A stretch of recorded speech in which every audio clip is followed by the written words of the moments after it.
समस्त अनियमित कर्मचारी भाइयों को मेरी जय सिया राम। मैं सचिन शर्मा, प्रदेश अध्यक्ष नगर निगम अनियमित कर्मचारी महासंघ। एक महत्वपूर्ण फैसला इलाहाबाद हाई कोर्ट द्वारा दिया गया है, जिससे कि उत्तर प्रदेश के लगभग 20 से 30 हज़ार अनियमित कर्मचारी होंगे नियमितीकरण। आइए जानते हैं क्या है पूरा मामला।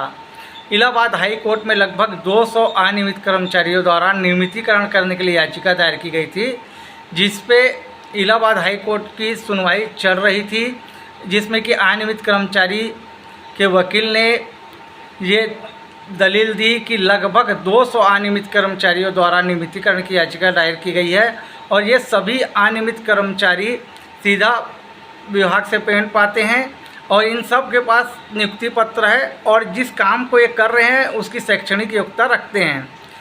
और एक बहुत बड़ा उत्तर प्रदेश के लिए नियमितीकरण एक बहुत बड़ा मुद्दा बन चुका है।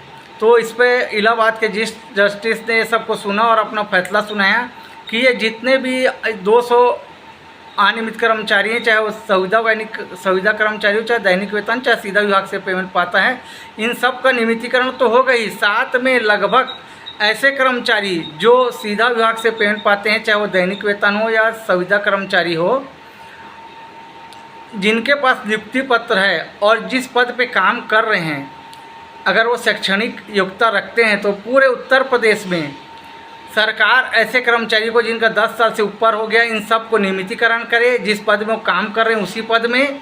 इस फैसले से, इलाहाबाद के हाई कोर्ट के फैसले से लगभग वहाँ 20 से 30 हज़ार अनियमित कर्मचारी को उसका लाभ मिलेगा, जो जिनके पास नियुक्ति पत्र है, चाहे वो संविदा कर्मचारी हो, चाहे दैनिक वेतन, चाहे सीधे विभाग से पेमेंट पाने वाले कर्मचारी हो।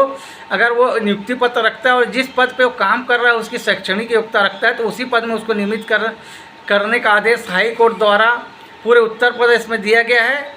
अब उत्तर प्रदेश सरकार इस बात को मान भी गई है और इसमें वो कमेटी बना के नियमितीकरण करने का फैसला भी ले चुकी है। अब जितने भी कर्मचारी वहाँ जो सीधा विभाग से पेमेंट पाते हैं, उनका नियमितीकरण करने की प्रक्रिया चालू हो रही है। मैं आपको ये भी बताना चाहूँगा, हाई कोर्ट ने ये भी बोला है कि एक मध्यम वर्गीय परिवार जो कर्मचारी है मध्यम वर्गीय परिवार से, वो हर कोई कर्मचारी आके हाई कोर्ट में केस नहीं लड़ सकता, क्योंकि हाई कोर्ट में केस लड़ने में बहुत पैसा लगता है।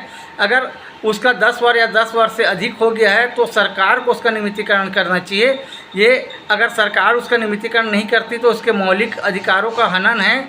इस पर सरकार ने हाई कोर्ट ने बहुत कड़ा रुख दिखाया सरकार को और ये भी आदेश दे दिया है कि जल्द से जल्द इन सब कर्मचारियों का जिनके पास नियुक्ति पत्र है और जो शैक्षणिक योग्यता रखते जिस पद पे काम कर रहे हो, जिनका 10 साल से अधिक हो गया है, 10 साल हो गया, ऐसे कर्मचारियों को तत्काल वहाँ कमेटी गठित करके नियमितीकरण किया जाए। धन्यवाद। मैं सचिन शर्मा, प्रदेश अध्यक्ष नगर निगम अनियमित कर्मचारी महासंघ।